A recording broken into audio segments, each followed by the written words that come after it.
There are moments in life when reality blurs into something strange and beautiful. When the ordinary cracks open to reveal something extraordinary underneath. For Oliver Hayes, that moment came at 2:17 on a Tuesday morning, when he woke to find a stranger standing in his living room like a ghost made of moonlight and sorrow. Oliver had always been a light sleeper. Years of living in cramped city apartments had trained his ears to catch every creak, every distant siren, every neighbor's footstep through thin walls. So when something shifted in the darkness of his apartment, his eyes snapped open instantly, his heart already racing before his brain could catch up to explain why. The first thing he noticed was the silence. Not the absence of sound, but a different quality of quiet. It's a kind that feels heavy and alive, like the pause between heartbeats. The second thing he noticed was her. She stood in the center of his living room, bathed in the pale blue glow filtering through his curtains from the street lamps below. Her posture was perfectly still, arms hanging loosely at her sides, bare feet planted on his worn wooden floor. She wore simple cotton pajamas, the kind that looked soft from years of washing, and her dark hair fell past her shoulders in waves that caught the dim light like water. But it was her eyes that made Oliver's breath catch in his throat. They were open, completely open, staring at nothing and everything at once. Empty windows into a room where no one was home. Oliver sat up slowly, his mind racing through possibilities. Breck-in.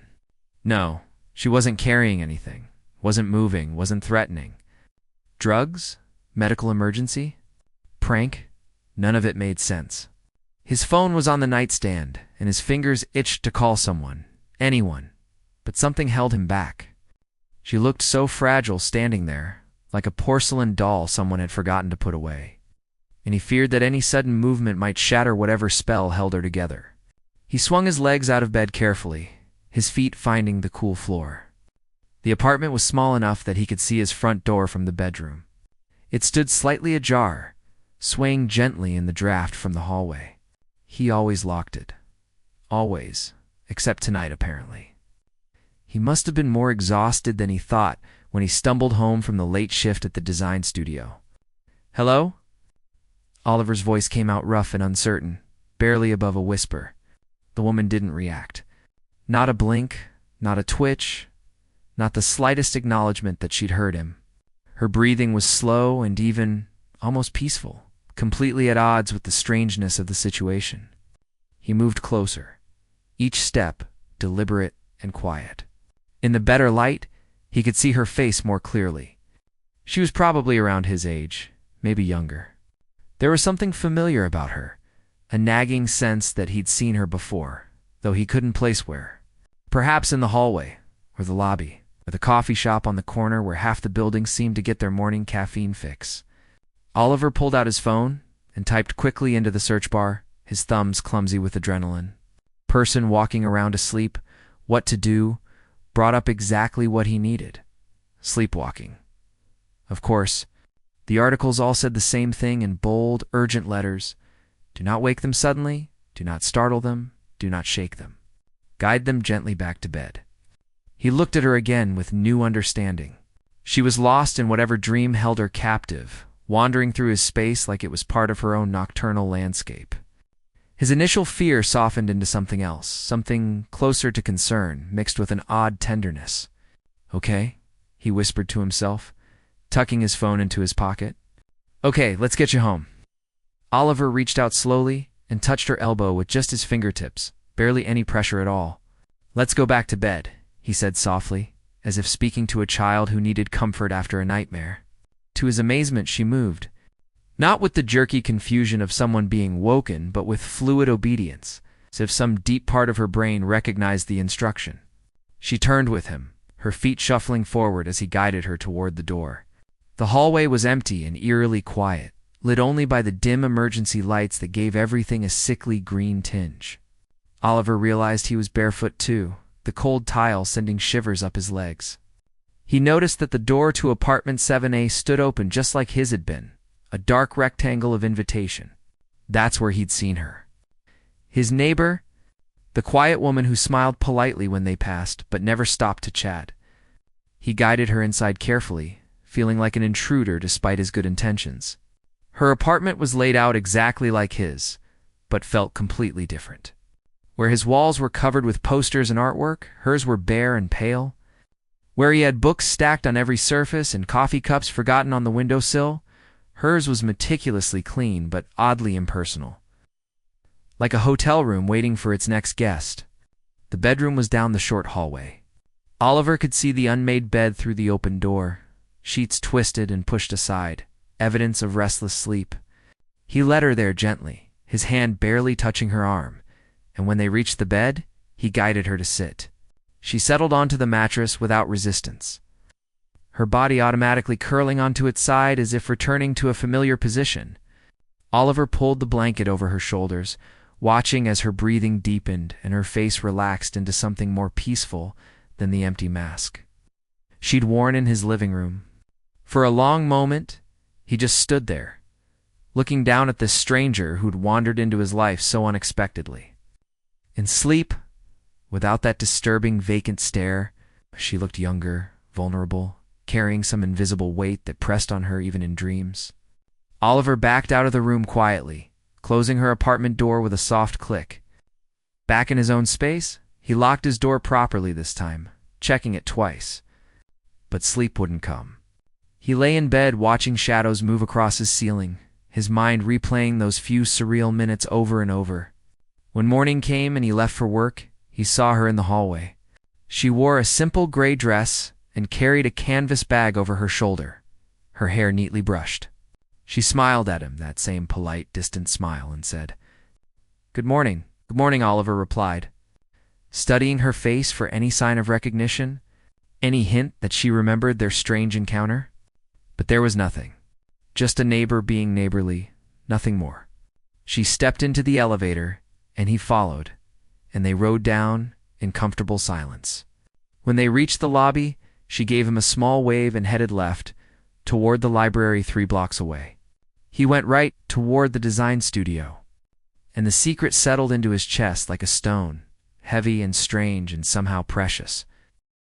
The second night, Oliver locked his door with decisive clicks that echoed through his empty apartment. He checked it 3 times, pulling on the handle to make sure it held firm. He brushed his teeth, changed into his sleeping clothes, and climbed into bed with a book he didn't really read. The words blurred together as his ears strained for any sound from the hallway. Nothing happened. The night passed in silence, so complete it felt almost disappointing. The third night was the same. Oliver went through his evening routine, locked everything tight, and lay awake listening to the building settle around him. The refrigerator hummed. A pipe clanked somewhere in the walls. Footsteps passed in the hallway above, but no gentle shuffling of bare feet. No mysterious visitor. Just ordinary loneliness in an ordinary apartment. By the 4th night, Oliver stood in front of his door for a full 5 minutes, his hand resting on the lock. The sensible part of his brain, the part that had survived 3 years in the city by being careful and cautious, told him to turn the deadbolt and go to bed. But another part, quieter and more insistent, whispered something different. What if she needed help? What if she wandered into someone else's apartment, someone who wouldn't be as understanding? What if she heard herself stumbling around in the dark? These were the reasons he told himself as he left the door slightly ajar, just enough that a gentle push would open it. These were the justifications that let him sleep, fitfully. At 2:34 in the morning she came. Oliver heard her before he saw her. Those soft footsteps that barely registered as sound. He was already sitting up when she appeared in his bedroom doorway, a silhouette against the darkness. She moved through his apartment like she belonged there. Like she'd made this journey 100 times before in dreams he couldn't see. This time she walked to his couch and sat down. Her hands folded neatly in her lap. Oliver got up and moved to the armchair across from her, keeping his distance but watching carefully. Her eyes were open but unseeing, focused on some invisible horizon that existed only in sleep. "Are you okay?" he asked softly, not expecting an answer. "The rain stopped," she said, and her voice was small and far away, like an echo from the bottom of a well. "I told him we could go. I said it was safe." Oliver's heart squeezed. She was talking. He'd read that some sleepwalkers did this, holding conversations with people who existed only in their dreams, but reading about it and experiencing it were entirely different things. "You're safe now," he said gently. Thomas loved the rain, she continued, and tears began to slip down her cheeks, silent and slow. He said it made everything clean again, made everything new. "But I hate it now. I hate the sound of it." Alma! A name, a piece of her puzzle. Oliver wanted to know more, wanted to understand what hurt her so deeply that it pulled her from her bed to wander through strangers' homes. But he also knew this wasn't a conversation he should be having with someone who wasn't really present. He sat with her for 20 minutes, maybe longer. She cried quietly, occasionally speaking fragments that made no sense. The mountain was too high. Should have checked the forecast. Red jacket on the rocks. Each phrase felt like a glimpse through a keyhole into a room of grief he had no right to enter. Finally, when her tears stopped and her breathing evened out, Oliver stood and touched her shoulder gently. "Let's get you home, Penny." He didn't know where the name came from until he remembered the mailbox downstairs. 7A. P. Morrison. Penny Morrison. His silent neighbor with the sad dreams. She stood and followed his guidance, docile and trusting in a way that made his chest ache. He walked her back to her apartment, helped her into bed, and pulled the covers over her. Before he left, he noticed the framed photo on her nightstand. A man with kind eyes and sun-weathered skin, his arm around a younger, happier version of the woman now sleeping fitfully beside the image. Both of them wore hiking gear and huge smiles. The photo was surrounded by sympathy cards that had been stacked and restacked so many times. The edges were worn soft. Oliver understood then. Not everything, but enough. During the day, they remained strangers who smiled in passing. He learned her schedule without meaning to. She left for the library at 8 each morning, came home around 6 with grocery bags or takeout containers. Some evenings, he could hear classical music playing softly through the walls. Piano pieces that sounded both beautiful and infinitely sad. But the nights became theirs in a way the days never could. She came 3 times that week, 4 times the next. Oliver stopped pretending he wasn't waiting for her. He started leaving a glass of water on the coffee table, fresh every night. He kept a soft blanket draped over the couch in case she got cold. He learned to recognize the different kinds of visits. Sometimes she just stood in his living room for a few minutes before he guided her back. Sometimes she sat and cried, speaking broken sentences about mountains and rain and chances not taken. Once, she walked to his bookshelf and ran her fingers along the spines, stopping at a travel guide to Colorado. She pulled it out and held it against her chest like it was precious. And Oliver had to gently pry it from her hands to get her to move. He started researching grief instead of sleepwalking. He learned that trauma could manifest in sleep disorders, that unprocessed loss could chase someone through their dreams until they literally ran from their beds. He read about widows' guilt and survivors' remorse and the particular cruelty of losing someone to an accident that might have been prevented. He began to piece together her story from those nighttime fragments. A hiking trip, probably in Colorado. Bad weather. An accident. Thomas, who loved the rain, who climbed mountains and smiled in photos, who didn't come home. And Penny, who survived by not being there, who carried the weight of a decision that couldn't be unmade. 2 months passed, then 3. Oliver's life developed a strange rhythm.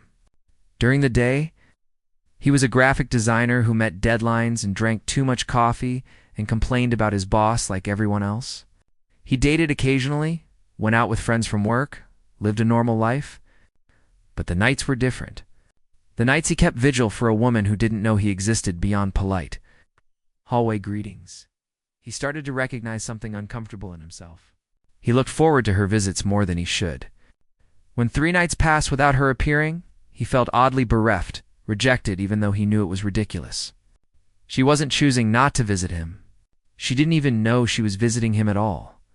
But there was something about being needed, even in such a strange and one-sided way.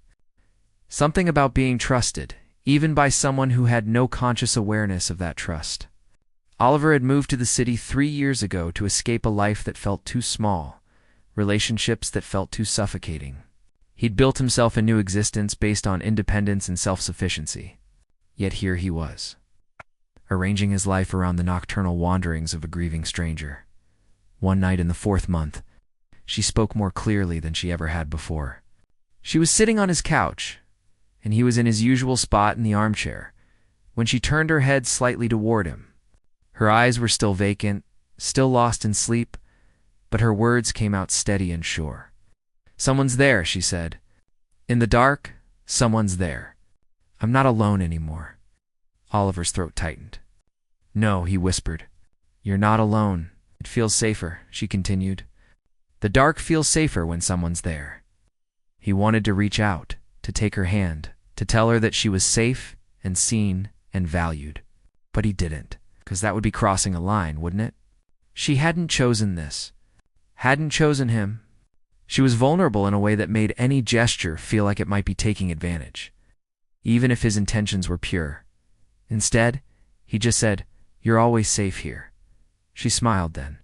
Just a small curve of her lips, there and gone in a moment, but it was the first time he'd seen her smile in sleep. The first crack in the armor of her grief. When Oliver guided her home that night, he noticed small changes in her apartment. A new plant on the windowsill. A coffee mug left out on the counter, not immediately washed and put away. Tiny signs that maybe, just maybe, she was starting to let herself live again, even in small ways. The next morning, he passed her in the lobby. She was carrying books from work, and when she saw him, she stopped. "You're in 7B, right?" she asked. "Yes," Oliver said, his heart suddenly pounding. This was new. She'd never initiated conversation before. "I'm Penny. I just realized we've been neighbors for months and I don't even know your name." "Oliver," he said. "Oliver Hayes. Nice to officially meet you, Oliver." She shifted the books in her arms. "Do you ever hear strange noises at night?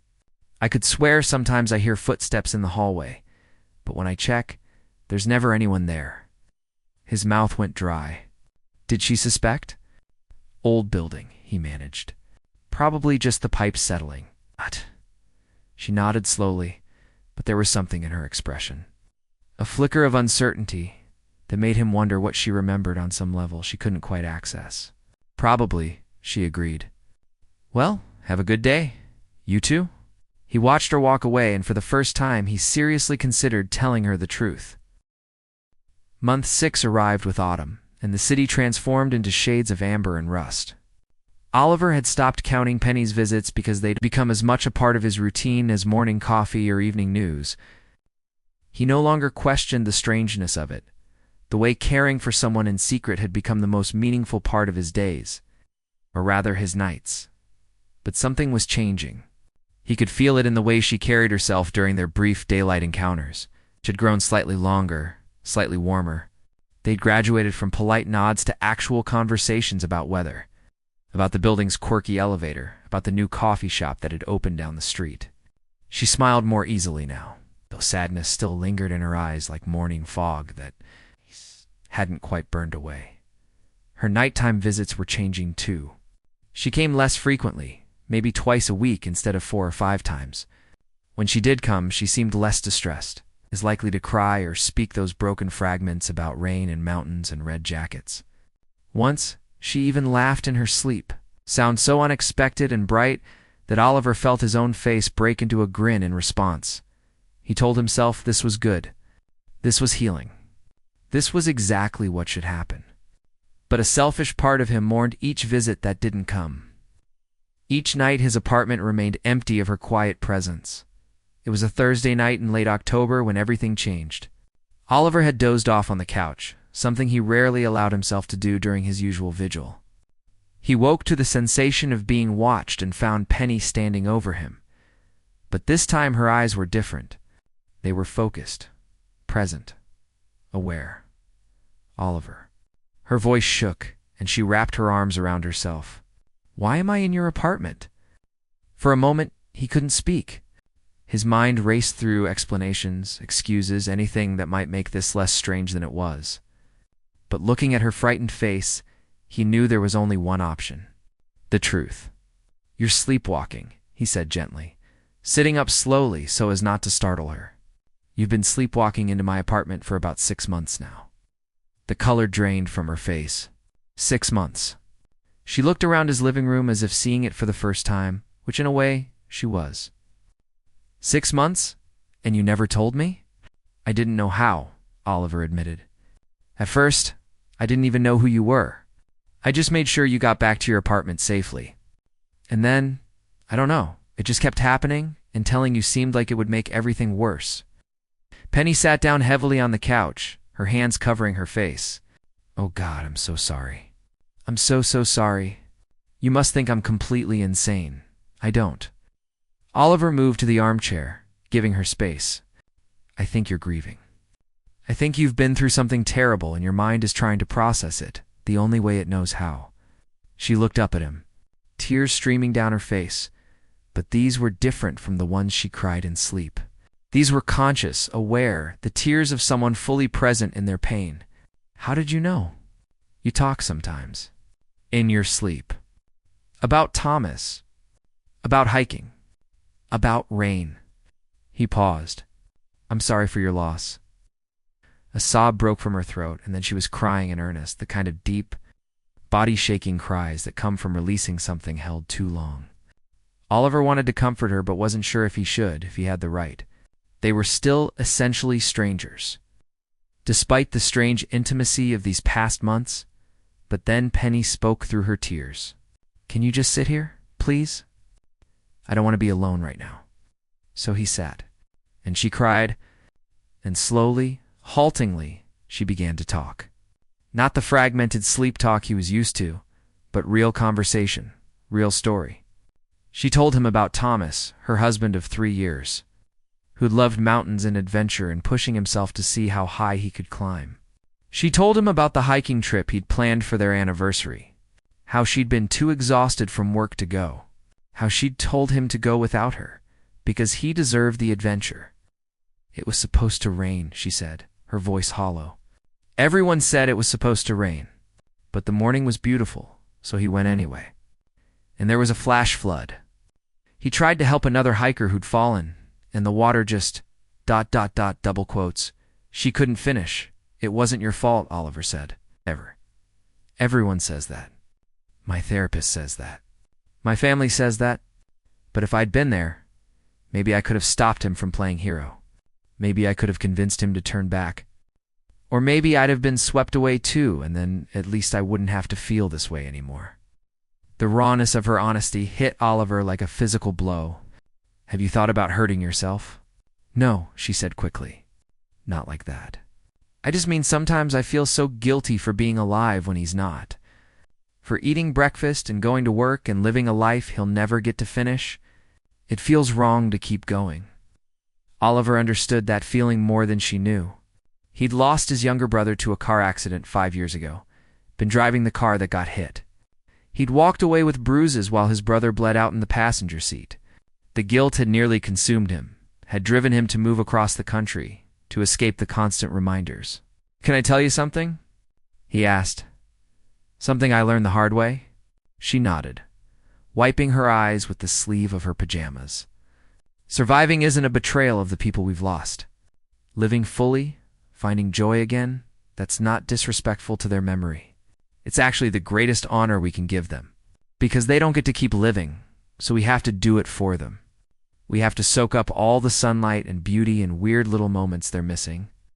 We have to laugh extra loud and love extra hard, and notice every good thing, because they can't anymore. Fresh tears spilled down Penny's cheeks, but she was nodding. I want to believe that. It takes time. A lot of time. And it's okay if you're not there yet. They talked through the night, watching the sky gradually lighten through the window. Penny asked about the visit she couldn't remember, and Oliver told her everything, careful to be honest, but gentle. How she mostly just stood or sat quietly. How she sometimes cried and talked about Thomas. How he'd learned to guide her back without waking her. Why didn't you call someone? She asked.